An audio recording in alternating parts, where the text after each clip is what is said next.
नमस्कार दोस्तों, मेरा नाम है सिद्धार्थ और मैं आप सबका वेलकम करता हूं देसी बेस चैनल पर। आज इस वीडियो में हम बहुत ही एक यूज़फुल और अमेजिंग से प्रोडक्ट की बायोग्राफी लेकर आए हैं। एक ऐसा प्रोडक्ट जो हम सब अपने घरों में डेली बेसिस पे यूज़ करते हैं, या मैं कहूँ हमारे दिनचर्या की शुरुआत, हमारी मॉर्निंग उस प्रोडक्ट के यूटिलाइजेशन और उस यूज़ से होती है। जी हाँ दोस्तों, मैं बात कर रहा हूँ हमारे आपके बाथरूम और किचन में यूज़ होने वाले बाथरूम फॉसेट्स की, किचन फॉसेट्स की, किचन फिटिंग्स की, बाथरूम फिटिंग्स की, वो हार्डवेयर आइटम्स की जिनकी मदद से हम अपने पूरे डेली बेसिस के जो काम होते हैं उसको ईजी बनाते हैं। इसी प्रोडक्ट की पूरी हिस्ट्री, ये प्रोडक्ट हमारे घर तक कैसे पहुंचता है, बनता कैसे है, इसका रॉ मटेरियल कहाँ से आता है और इसका प्रोसेसिंग क्या है, इसकी पैकेजिंग क्या है, इसकी ब्रांडिंग क्या है, और ये सारी चीज़ें आज हम इस वीडियो में आपके लिए अनकवर करने वाले हैं। इस वीडियो को आप एंड तक जरूर देखिएगा, क्योंकि आज हम ईस्ट दिल्ली के दिलशाद गार्डन क्षेत्र में RM बाथ फॉसेट नाम से एक बहुत ही 30 से 40 साल पुरानी फैक्ट्री में आए हैं। मेरे साथ हैं हमारे फैक्ट्री के ओनर मिस्टर अनुज गौतम जी। अनुज जी, आपका वेलकम है हमारे देसी बेस चैनल पे। अनुज जी आज इस पूरे वीडियो में, इस जर्नी में आपको और हमें बताएंगे कि कैसे एक फॉसेट बनता है, कैसे आपका ये जो आप अपने घरों में टैप देखते हो, ये टैप बनता कैसे है, इसका कच्चा माल कहाँ से आता है, कैसे प्रोसेस होता है, और इन सारी चीज़ों को बनाने के लिए जो हमारे स्वदेशी भाइयों और बहनों की जो मेहनत है, जो हमारे देसी हाथ कैसे इस देश के साथ है और आपके और हमारे लिए दिन रात वो मेहनत करके इस प्रोडक्ट को हम तक पहुंचाते हैं, ये सारी चीज़ हम कवर करने वाले हैं। RM बाथ फॉसेट फैक्ट्री में हम लोग खड़े हैं जो कि दिलशाद गार्डन में आता है, और इनसे जानेंगे पूरी इसकी बायोग्राफी। नमस्कार जी, मेरा नाम अनुज है और मैं जैसे कि बताया राजेंद्रा मेटल फर्म से हूँ। ये फर्म कोई 30 से 35 साल पुरानी फर्म है, जिसे कि हमारे पिताजी ने स्टार्ट किया था। बड़ी मेहनत, बड़े लगाव और बड़े डेडिकेशन के साथ में ये स्टार्ट किया है। उनको काम करते हुए लगभग 30 से 35 साल हो चुके हैं। बहुत ज़िंदगी के उतार चढ़ाव और बहुत सारी प्रॉब्लम, बहुत सारी समस्याओं को लेते हुए आज हम इस मुकाम पे खड़े हैं, जिसमें कि हमारे कुछ ब्रांड हैं जैसे कि RM है, ओसेरा है। अभी हम आपको RM से रिलेटेड कुछ डिटेल्स, कुछ प्रोडक्ट बताएंगे, जिसमें कि आप इसमें देखोगे कि मैं आपको अभी RM से रिलेटेड ये प्रोडक्ट दिखाता हूँ। ये हमारी एक कैटलॉग है जिसमें कि हमारे सारे प्रोडक्ट्स हैं। आप एक बार प्रोडक्ट्स दिखा देता हूँ मैं आपको। ये जैसे कि ये पिलर कोक है, जिसको कि हम वॉश बेसिन वगैरह पे यूज़ करते हैं। ये इस तरीके से यूजेबल है। इसमें ये इनलेट है, ये आउटलेट का है। और ऐसे ही ये बहुत सारे टैप्स हैं, जैसे कि अलग डिज़ाइन का टैप है, ये इसको हम लॉन्ग बॉडी बोलते हैं। ये दूसरा टैप है, इसको नोज़ल बोलते हैं। इसमें एक पाइप लगाया जाता है, तो ये इस तरीके से इसका ये राउंड चलता है। इसके अलावा मैंने जैसे कि आपको बताया कुछ कलर्स प्रोडक्ट भी होते हैं जो आजकल मार्केट में ट्रेंड में है और जो चल रहे हैं। ये गोल्डन कलर है, ये रोज़ गोल्ड है, ये रोज़ गोल्ड कलर है। ये सब टैप्स ही हैं। और ये स्पाउट है। आजकल आपने देखा होगा एक बाथरूम में कुछ ज़्यादा प्रोडक्ट ना लग के 1 या 2 प्रोडक्ट लगते हैं, जिसमें कि ये एक प्रोडक्ट होता है जिसको हम डाइवर्टर बोलते हैं। डाइवर्टर स्पाउट है। और उसके अलावा और भी बहुत सारे प्रोडक्ट होते हैं। ये एंगल वाल होता है, जिसको कि हम शावर में और गर्म ठंडे पानी के लिए यूज़ करते हैं। ये हेल्थ फॉसेट है जो टॉयलेट सीट के लिए यूज़ होता है। ये उसका जेट स्प्रे होता है जो टॉयलेट सीट को कवर करता है। ये कनेक्शन पाइप हैं जो इसमें ठंडा गर्म पानी यूज़ करते हैं, जिसमें कि विंटर में और समर के हिसाब से वो प्रॉपर यूज़ होता है। डबल कट में भी आती है। इसमें ये एक पाइप होता है, स्ट्रेचेबल पाइप होता है। ये वॉश बेसिन वगैरह में ये ऐसे यूज़ होता है। ये इसका जो होल होता है ये इसके यूज़ के लिए होता है, ठीक है। ये सेंटर होल की लैग बोलते हैं, जिसमें कि आपने कई बार देखा होगा कि जो वॉश बेसिन पे सेंटर होल लगता है, जिसमें कि ठंडा और गर्म दोनों तरह का पानी आता है। ये उसमें इस तरीके से ये लगती हैं, उसकी लंबाई और उसको कम करने के लिए ये वॉश बेसिन पे यूज़ होती है। ये वेस्ट, पॉपअप वेस्ट, इसमें इसको प्रेस करोगे तो ये स्टॉप हो जाएगी। इसमें वाटर स्टोर हो जाता है, जिसमें कि अपना लोग बाग सेविंग के लिए या फिर वैसे किसी चीज़ के लिए यूज़ करना चाहते हैं। ये हेल्थ फॉसेट है। हेल्थ फॉसेट जो कि मैंने आपको बताया, ये वॉश उस पर पोर्ट पे लगता है। ये इसका कंप्लीट इस तरह का ये प्रोसेस होता है। ये इनलेट पे कनेक्ट कर लेंगे और ये इसके साथ में ये ऐसे इसको यूज़ किया जाता है। ये इसका स्टैंड हो गया, जो कि हम इसको स्टैंड के हिसाब से उसमें रख देते हैं। अभी ये मैं जैसे कि कैटलॉग से रिलेटेड दिखा रहा था, आप इस कैटलॉग में देख सकते हो। ये सेंटर होल है, जिसके लिए मैंने आपको बताया कि ये लैग वगैरह यूज़ होती हैं, जिसमें कि ठंडा गर्म पानी यूज़ होता है। ये वॉल मिक्सर होता है, इसमें ये वॉल मिक्सर होता है। वॉल मिक्सर में आपको ठंडा गर्म और नॉर्मली शावर वगैरह सारी चीज़ें एक ही इससे पार्ट से कनेक्ट हो जाती हैं। इसके अलावा ये पिलर कोक है जो वॉश बेसिन पे लगता है। ये लॉन्ग बॉडी है जो बाथरूम में यूज़ होती है। ये कंसील्ड है जो शावर वगैरह के लिए यूज़ होती है। ऐसे ही कई आइटम है। ये सिंकोक जो किचन वगैरह में यूज़ होता है। ऐसे ही बहुत सारे मैंने प्रोडक्ट और भी दिखाए हैं। मैं आपको ये कुछ प्रोडक्ट्स दिखाता हूँ। जैसे कि आप देख रहे हो ये डाइवर्टर है, जिसमें कि मैंने आपको अभी एक स्पाउट दिखाया ये वाला, जिसमें कि ये अब आजकल नया ट्रेंड में नया लुक उसके हिसाब से ये चल रहा है। ये टावल रोड, रिंग, शावर वगैरह ये सारी आइटम्स होती हैं इसमें, आप इसको एक बार देख सकते हो। ये रॉ मटेरियल होता है, ये रॉ मटेरियल अलग अलग स्टेट से होता है। इसमें कई तरह के मटेरियल होता है, इसमें कुछ अच्छा मटेरियल भी होता है, कुछ बढ़िया क्वालिटी का भी मटेरियल होता है। ये जो मटेरियल होता है ये हमारा अलग अलग स्टेट से आता है। इसको ही पहले उसको क्लियर किया जाता है कि भाई हमें इसमें किस तरह का मटेरियल चाहिए होता है। इसमें कई तरह के मटेरियल होते हैं, जैसे हनी मटेरियल होता है और नॉर्मल होता है, कुछ बढ़िया क्वालिटी A1 क्वालिटी का भी होता है। तो उस तरीके से सारा मटेरियल को निकाल के वो रखा जाता है। फिर जो इसका सेकंड प्रोसेस होता है उसी में एक रेत होती है, नॉर्मल जो रेत होती है उसमें कुछ मटेरियल मिलाया जाता है, जिसको कि उसको प्रॉपर फिनिशिंग देने के लिए कुछ जो डाइयाँ होती हैं, डाइयों के अंदर जो शेप साइज जिस तरीके से देना है वो बना के फिर इसको किया जाता है। ये एक बार इधर दिखा दीजिए, ये इस तरीके से ये प्रोसेस इसको रेडी करते हैं। ये जो इनका प्रोसेस है इसको फिर हीट करेंगे।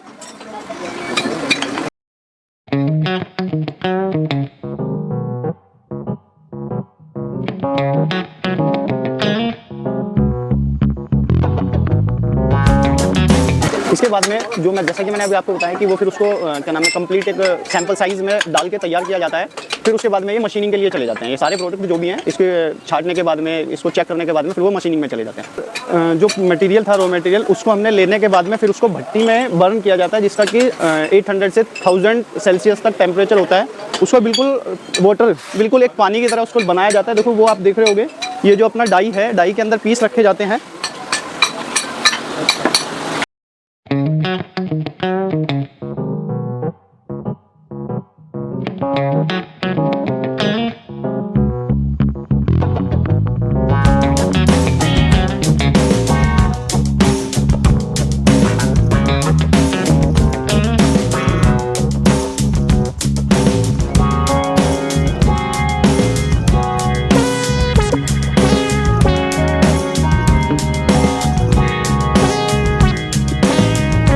मैं अभी इसको पॉलिश कराई थी। पॉलिश के बाद में अब उसको और ज़्यादा फिनिशिंग देने के लिए, जिसको हम एक तरीके से कह सकते हैं कि मिरर फिनिश के हिसाब से इसमें ये पॉलिश कराई जा रही है। सेम मशीनिंग है, सेम चीज़ें, इसमें अलग क्या कहते हैं अलग प्रोडक्ट यूज़ करके, ठीक है, तो उसको ये फिनिशिंग दी जा रही है, उसको और ज़्यादा शाइनिंग। अभी इसको एकदम गोल्डन की तरह चमकेगी, जैसे गोल्ड होता है ना, ऐसे ही गोल्ड सा हो जाएगा।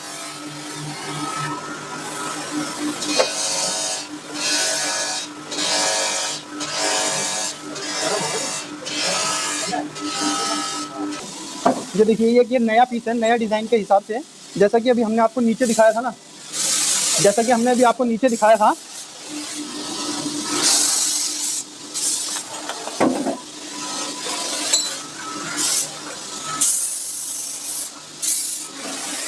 ये देखिए इधर देखो, ये हमारा नीचे से पीस तैयार होके आया था। अभी हमने आपको दूसरा पीस दिखाया था, अभी ये दूसरा प्रोडक्ट है।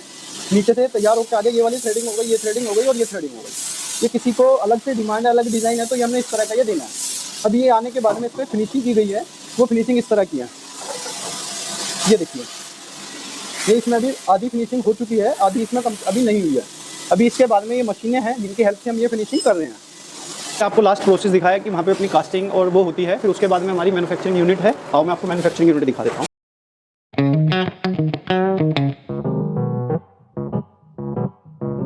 ये देखिए, ये जो मैंने आपको वहाँ पे वो जो पीस दिखाए थे डाई कास्टिंग के, ये इसी तरीके से वो पीस तैयार होकर आते हैं, अंदर से खाली हैं। अच्छा, जो आपको मिट्टी वहाँ पर ये जो बन के आ रही थी, मिट्टी के बाद क्या हो रहा है? मिट्टी को झाड़ने के बाद में ये इस तरीके से ये प्रोसेस हमारे पास में आ गया है। इसके बाद में ये इसमें इधर और इधर इसको एक थ्रेडिंग दी जाएगी। ठीक है, मैं आपको कुछ प्रोडक्ट दिखाता हूँ। ये देखो, ये जैसे कि ये कुछ प्रोडक्ट है, इसको क्या बोलते हैं? ये एक तरीके से डाई पीस है, डाई का पीस है। अच्छा, इसके अलग अलग नाम होते हैं, अलग अलग डिजाइन के हिसाब से। ठीक है, तो हमने ये जैसे कि अभी मैंने आपको दिखाया, इसमें कोई थ्रेडिंग नहीं है जी। ये एक दूसरा पीस है, इसमें यहाँ पे थ्रेडिंग हो गई, यहाँ पे थ्रेडिंग हो गई और यहाँ पे थ्रेडिंग हो गई। ठीक है, लेकिन ये किसी वजह से वेस्ट है, तो हमने इसको वेस्ट कर दिया। ठीक है, इसमें कुछ ना कुछ कमी है। क्या कारण है वो कमी, थोड़ा सा बताएंगे क्या कमी लग रही है आपको इसमें जो वेस्ट हो रहा है? इसमें जो छन सोरी होती है ना, जो निशान वगैरह आते हैं, जिसको हम अपनी भाषा में छन सोरी बोलते हैं, इसमें वो उस तरह के गड्ढे हैं। अच्छा, तो जिस वजह से हमने ये रिजेक्ट कर दिया। ऐसे ही बहुत सारे पीस आते हैं कि मान लो कोई हज़ारों पीस होंगे, हज़ारों पीस में से हमारे हाथ में एंड प्रोडक्ट रेडी होने के बाद में 700 आ जाए, 800 आ जाए, तो उस तरीके से सबका अपना अपना सिस्टम होता है। 100-200 की वेस्टेज तो है। हाँ, इतनी वेस्टेज है। ये अपनी इसी तरह की मशीनें हैं जिनपे क्या करती है मशीन? ये लेथ मशीन है। अच्छा, इसी मशीन पे ये थ्रेडिंग अलग अलग टाइप से, अलग अलग डिज़ाइन और अलग अलग थ्रेडिंग के जो साइज होते हैं, होता क्या है कि ये साइज एक अलग होता है, हाँ। ये साइज एक अलग होता है, ठीक है। ये साइज एक अलग होता है, इसका यूनिवर्सल साइज होता है हाफ इंची, आधा इंची, जिसको हम आधा इंची बोलते ठीक हैं। है। जो इसके ऊपर लगता है वो आपका होता है 4 इंची। अच्छा। 4 इंची 3/4 वो इधर इसको जो लगता है, इधर आधा इंची की डिस फिटिंग लगती है। ठीक है। इसी तरीके से कई प्रोसेस होते हैं, तो सबका अलग अलग साइज है। ठीक है। तो इसी तरीके से ये इन सभी मशीनों की हेल्प से वो सारी चीजें रेडी करी जाती है। ठीक है। मैं आपको इसका कोई पीस दिखाता हूँ, अगर कोई होगा तो आपको मैं अभी और ऊपर दिखाऊंगा, जो कि इसमें सारी चीजें होंगी। ये अपनी ये वैसी मशीनें हैं, देखिए अच्छा। जैसे कि मैं अभी आपको बता रहा था जी। ये इसका बुरादा है, ये इसमें वेस्टेज निकलती है, इसको रेडी होने के बाद भी ये इसका एक वेस्ट मटेरियल जिसको हम दोबारा से रीयूज कर सकते हैं। इस बुरादे को? हाँ। अच्छा, उसका क्या यूज इसमें करोगे ये आप? थ्रेडिंग होती है। ठीक है। ये जो अभी आपको मैंने अब दिखाई ये थी ना, फिनिशिंग हो गई। हाँ, एक तरीके की ये जो पॉइंट है, हाँ। ये वाला पॉइंट है, ये फिनिशिंग हुआ है, ये हिस्सा ये सिर्फ पूरा एक फर्स्ट साइड का वो फिनिशिंग में आया है। ऐसे ठीक ही है। इसको इसमें हर बार एक अलग अलग पॉइंट से वो रेडी करा जाएगा। ठीक है, तो ये करते हुए एक बार हम देख सकते हैं कैसे हो हाँ, रहा है। ये इस तरीके से आप इसको देख सकते हो। ये मशीन का पूरा प्रोसेस एक बार हम फॉलो करते हैं इसको। ये इसको हाइड्रोलिक मशीन बोलते हैं, और ये एक टाइम में 2 ऑपरेशन कर देती है, मतलब कि एक बार इसकी फिनिशिंग करेगी और फिर उसके बाद में फिर उसमें थ्रेडिंग देगी। तो ऐसे ही इसके अलग अलग पार्ट, एक बार इसको देख लो।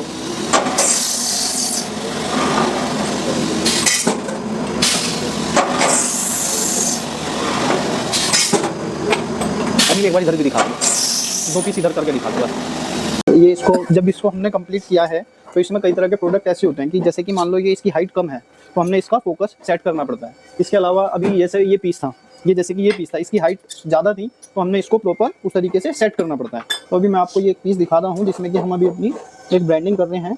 ये देखिए, ये इसमें इस तरीके से प्रिंट होती है।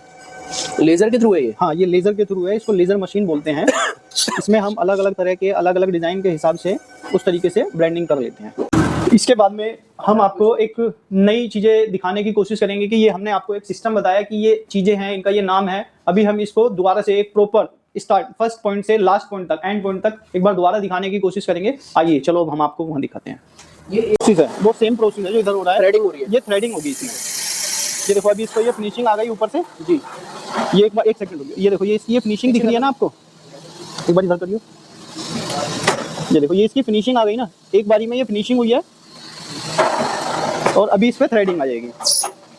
ये इसकी थ्रेडिंग हो गई, ये देखिए बिल्कुल ये इसकी थ्रेडिंग हो गई है। जो ये एक बार फिनिशिंग हुई, एक बार थ्रेडिंग हुई, क्योंकि अगर इसको प्रॉपर उसमें नहीं करेंगे तो उसमें जो अपना जिस सिस्टम बनाते हैं, जो टूल वगैरह होता है, वो टूट जाए या कुछ बात हो जाए, तो इसलिए इसको एक प्रॉपर फिनिशिंग के हिसाब से वो तैयार करना पड़ता है। ये इसका प्रोडक्शन कैपेसिटी क्या है? कितने टाइम, 1 घंटे में कितना आइटम ये निकाल देता है आपका? इस मशीन की जो कैपेसिटी है इसकी तो काफ़ी अच्छी प्रोडक्शन है। 1 घंटे में आपको लगभग 250 से 300 पीस भी, वो एक शॉट, एक जो साइड का पीस होगा वो करके दे सकता है। वो एक होल करके दे देगा। हाँ, एक मतलब जो सेटिंग टाइप ऑफ थ्रेडिंग ये करके देता है 1 घंटे में 250 लगभग 250 पीस, 250 पूरे दिन में लगभग हम कितना पीस निकाल देते हैं? लगभग इसमें पूरा दिन में पीस निकल जाते हैं 700 500 700 पीस। 500-700 पीस निकल जाते हैं। तो वेस्टेज इसमें निकलती है? इसमें वेस्टेज का पता नहीं चलता। इसके बाद में जो वेस्टेज होती है, यहाँ पे क्या है कि जो अपनी कास्टिंग हुई, कास्टिंग होने के बाद में जो उसमें थ्रेडिंग हुई या फिर जो भी उसमें जो इनका काम है थ्रेडिंग का, मेनली थ्रेडिंग कर लेते हैं। थ्रेडिंग के बाद में इसका एक अलग प्रोसेस होता है जिसमें कि उसको प्रॉपर एक एक पीस को चेक करा जाता है कि इसमें क्या चीजें हो सकती हैं, क्या चीजें नहीं है। ये तो अभी एक पार्ट है जिसमें कि हमने फिनिशिंग का एक पहला पार्ट है, पहला पार्ट है। इसके बाद में और भी बहुत सारे ठीक है, तो मैं भी आपको ये दिखा देता हूँ इसके आगे की भी। हाँ जी। बाकी आप ये जितनी मशीन का भी सेम कैपेसिटी होता है? सेम चीजें हैं, सेम चीजें हैं। ये मशीन एक ही टाइम में, ये दोनों मशीनें इसलिए होती है कि प्रोडक्शन को हाई किया जा सके। 2 मैन पावर लग गए, 2 वर्कर लग गए, वो काम कर रहे हैं जी, काम सेम है दोनों का। हाँ, काम सेम है। जो उस पे सेटिंग करेंगे वो सेटिंग इस पे हो जाएगी। ठीक है, अगर हम एक उस पे करेंगे तो फिर वो प्रोडक्शन को उस हिसाब से वो नहीं दे पाएंगे। उसी के हेल्प के साथ में ये सारी मशीनें लगी हुई हैं जिनमें कि अलग अलग तरह की अलग अलग सेटिंग की जाती है। इस सारी मशीनों का ऑलमोस्ट काम एक ही है, लेकिन साइज अलग अलग होते होंगे, तो थ्रेडिंग अलग अलग तरीके से होती है। नहीं, होता क्या है कि कुछ जो काम करने वाले वर्कर होते हैं उनका क्या है कि कोई किसी मशीन पे काम करना अच्छा लगता है, किसी को किसी मशीन पे काम करना अच्छा लगता है, और उसके साथ में क्या होता है किसी की प्रोडक्शन किसी पे ज्यादा निकलती है, किसी की प्रोडक्शन किसी पे ज्यादा। इसीलिए उस हिसाब से आपने मल्टीपल मशीन रखी है यहाँ पे। इनमें सारी काम एक मशीनों से भी कर सकते हैं, लेकिन उसी के जैसे प्रोडक्शन होगी और जैसे जैसे काम होगा तो उस हिसाब से वो मशीन होगी। ये जो मशीन है ये इलेक्ट्रिसिटी से चल रही होगी, है ना? ये मशीन, ये वाली जो हमें जिसमें अभी हमने देखा, वो इलेक्ट्रिसिटी हवा दोनों से ही चलती है। हाइड्रोलिक भी मशीन, इसका हवा का प्रोसेस जो कैसे आता है? कंप्रेसर है, ये इसमें ये कंप्रेसर लगा हुआ है। अच्छा, ये इसमें ये कंप्रेसर लगा हुआ है। ये जो इसकी वायरिंग है, नीली ये येलो कलर की जो वायरिंग दिख रही है ना, ये इस तरह का जो पाइप है, इससे ही हवा आती है। ये इसका एक गन है, ये देखोगे आप, इसमें ये हवा निकल रही है। अच्छा, ये देखो, ओके, इसी की वजह से ये इधर लेफ्ट और राइट चल रही है। और ये आपका पूरा हाइड्रोलिक का है? नहीं, ये एक हवा के लिए लगाया हुआ है, पास करने के लिए। हाँ, हवा पास करने के लिए, क्योंकि यहाँ पे पूरी एक सफोकेशन हो जाती है। जिस टाइम पे ये प्रॉपर वर्क होता है ना, उस टाइम पे यहाँ पूरे में सफोकेशन इतनी हो जाती है कि एक बंदे अगर आएगा कोई बाहर से तो हीट निकलेगी और फिर मशीनों की भी हीट निकलती है। अभी ये जो पीस मैंने आपको दिखाया था थ्रेडिंग का, तो वो जब इसको कास्टिंग मतलब कि इसको कटिंग करी जाती है तो उसमें हीट ऑटोमेटिकली निकलती है, तो उससे बहुत ज़्यादा, और फिर मशीनें भी चलती हैं तो उनकी भी हीट निकलती है, तो उसकी वजह से सफोकेशन के लिए अलग से सिस्टम। ये क्या रखे हुए हैं ये बताएंगे? ये सभी टूल्स हैं जो कि अलग अलग साइज के हिसाब से अलग अलग इसमें यूज हुआ है। एक जो पीस होता है ना, उसको पीस को पकड़ने के लिए एक बार दिखाएंगे, एक बार निकाल के। हाँ मैं कोई एक ये दिखा देता हूँ। ये बेसिकली ये जो पीस है ना, हाँ, ये जो साइजेस हैं इनको हम आपकी मशीनों में हम लगा रहे हैं। हाँ। कुछ इस तरह, और इसमें फिर वो आपका फिट हो रहा है, ऐसे ही है ना? हाँ। और फिर उसी जिस साइज में आपको चाहिए वो साइज खांचा है एक तरीके से, जिस हाँ, साइज में आपको एक तरीके से शेप है, मतलब कि एक तरीके से जो हमें साइज देना है वो साइज उस साइज को बिगड़े ना या फिर उस साइज में कोई डिफेक्ट ना आए, तो इसीलिए ये पीस रखा हुआ होता है कि इसके अंदर एक ये प्रेशर के साथ में बंद कर दिया जाता है जी। बंद करने के बाद में वो हिलेगा नहीं और कोई साइज नहीं होगा, तो जो हमारा उसमें एक्यूरेसी होगी ना वो प्रॉपर एक्यूरेसी है। ठीक है। एक तो मशीन की एक्यूरेसी होती है कि मशीन से हमने उसको सेट किया है, एक एक्यूरेसी होती है कि जो अगर वो पीस मान लो हमने उसको जैसे कि यूज कर रहे हैं उसमें थ्रेडिंग काट रहे हैं, अगर वो हिल गया या कोई वैसे हो तो वो पीस डिफेक्ट हो जाएगा। तो इसीलिए ये कुछ पार्ट्स ऐसे होते हैं, हर उसके आइटम के अलग अलग पार्ट्स होते हैं। एक आइटम में कोई लगभग 3 पार्ट भी लगते हैं, कोई 4 पार्ट भी लगते हैं, तो उसी तरीके से कई तरह के ये काम होता है। ठीक है। ऐसे लगभग कितने साइज के अगर हम एक ऐसे लगभग कितने डाई आप रखते होंगे यहाँ पे? देखो इसका कोई पर्टिकुलर वो नहीं कह सकते हैं कि हम इसकी 2-4 डाइयाँ होंगी या 10-12 होंगी एक पीस के लिए। मान लो जैसे कि मैंने एक सिंपल सा यही पीस आपको दिखाया जिसकी अभी हम बात कर रहे हैं जी। इस पीस में 3 तरह की डाइयाँ लगेंगी, एक जो इस साइड का ऑपरेशन करेगी, एक जो इस साइड का ऑपरेशन करेगी, एक इस साइड का ऑपरेशन करेगी। ऐसे ही कुछ आइटम ऐसी होती हैं कि जिसमें कि हम इनको एक तरीके से ऑपरेशन बोलते हैं। ऐसे ही इसमें बहुत सारी आइटम ऐसी होती है जिसमें कि 5 ऑपरेशन भी होते हैं, जिसमें कि 7 भी ऑपरेशन होते हैं। तो उन सभी के लिए अलग अलग, ये हम जो भी मैंने दिखाया इसको जिक बोलते हैं। ये जिक के अंदर सेट करके उसका अलग अलग ऑपरेशन किए जाए। ठीक है। अंदर हवा लेके कि भाई कहीं से लीकेज है वैसा कुछ तो नहीं, हवा अंदर ले रहे हैं अपने। हाँ, इसमें एक तरीके से आपने देखा होगा कई बचपन में जैसे देखते होगे तो कोई चीज को पाइप का एक सिरा बंद करने के बाद में उसको जैसे चिपक जाते हैं ना, उस तरीके से। अच्छा। जैसे बहुत पहले पेट्रोल निकालने के लिए पाइप यूज होता था, जैसे हवा अंदर करते पेट्रोल बाहर आता था स्कूटर में से। हाँ, सेम वही सिस्टम है। ये मैं आपको ब्रांडिंग के बाद में दिखा देता हूँ। ये जो हमने अपना कंप्लीट पीस कर लिया था, ये आपका ब्रांडिंग के हिसाब से ये कंप्लीट बॉक्स में कंप्लीट हो चुका है। ये देखिए, ये इसमें प्रॉपर फिनिशिंग के हिसाब से यहाँ पे सफाई ये ऐसे रख के आ रहा है। ये पीस है, इसको हमने 2 पाउच के अंदर डाला हुआ है। एक बॉक्स में 2 पीस पैक करते हैं, तो हमने ये ऐसे डाला और इसको ये कंप्लीट करके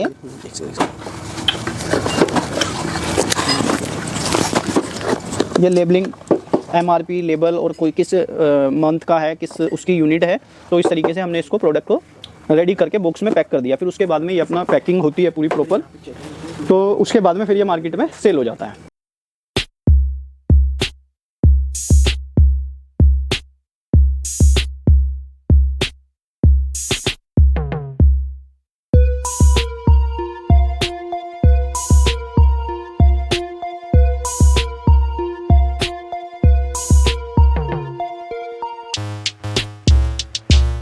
तो भी हमने एक आपको प्रोसेस दिखाया, उसके बाद में वो सीपी क्रोम के लिए जाता है। सीपी क्रोम का मैं भी आपको उसका पूरा प्रॉपर वीडियो दिखाऊंगा किस तरीके से होती है। उससे पहले हम एक नया वो देख लेते हैं कि उसको कैसे रेडी किया जाता है, पैकेजिंग कैसे होती है, कैसे वो पीस। तो अभी हमारा प्रोडक्ट बन चुका है और प्रोडक्ट बनने के बाद अब हम आ चुके हैं पैकेजिंग यूनिट में।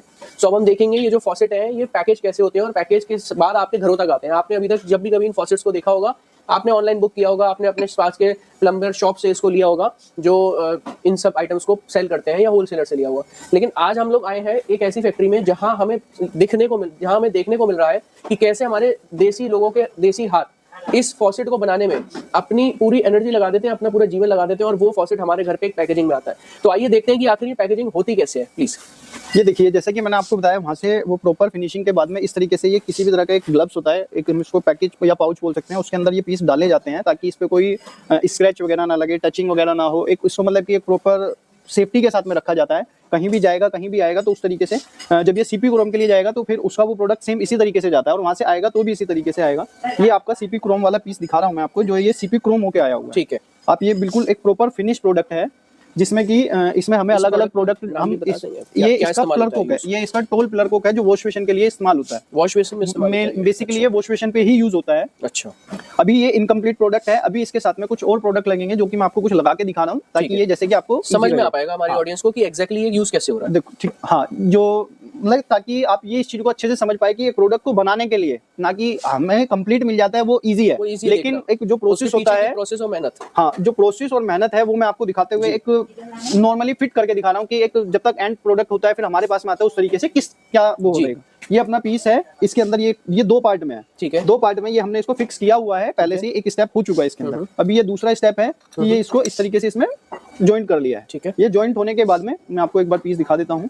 ये इसमें ऐसे क्यों रखते हैं, आप ये बता सकते हैं? ये इसमें इसीलिए रखा गया है, मैंने अभी आपको बताया कि इसमें कोई टच ना हो, कोई स्क्रैच ना हो, कोई मतलब कि वेस्टेज ना हो जाए। अगर कस्टमर के पास में जाता है, मान के चलो इस पीस में कोई गड्ढा हो रहा है या अलग से निशान आ रहा है, कॉस्टली प्रोडक्ट होता है, कोई भी नहीं चाहता कि हमें डिफेक्टेड पीस मिले, तो उसको सेफ और सिक्योर रखने के लिए उस चीज का हमारी फैक्ट्री में ध्यान रखा जाता है कि बिल्कुल प्योर टच जाए, सीधे बन के आ रहा हो, कस्टमर के हाथों में जाए। जी जी जी जी।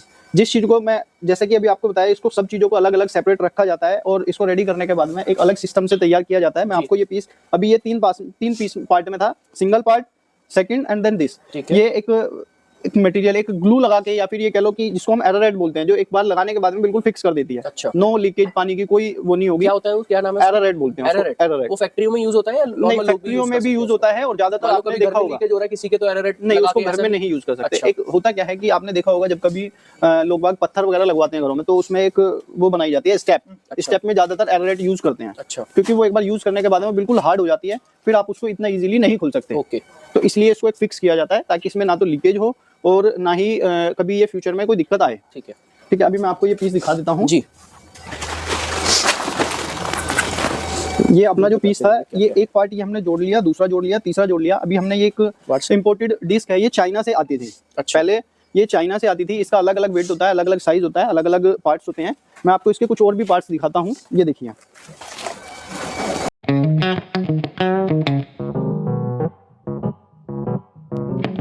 ये स्टेनलेस स्टील का प्रोडक्ट है, एक इसकी प्रॉपर लेंथ आती है। प्रॉपर लेंथ आने के बाद में हमने इसको छोटे छोटे कट पीस में किया हुआ है। छोटे छोटे कट पीस के बाद में इस चीज़ पे ये प्रोडक्ट को ऐसे लगाते हैं। ये एक प्रोडक्ट है, इसकी अगर हमें लेंथ बढ़ानी होगी तो हम इस तरीके से इसका यूज़ करेंगे। ये इसमें थ्रेडिंग देके ये हमने इसको रेडी कर दिया है। ठीक है। एक इसके नीचे का एक पार्ट और है, मैं आपको दिखा देता हूँ, एक सेकंड में।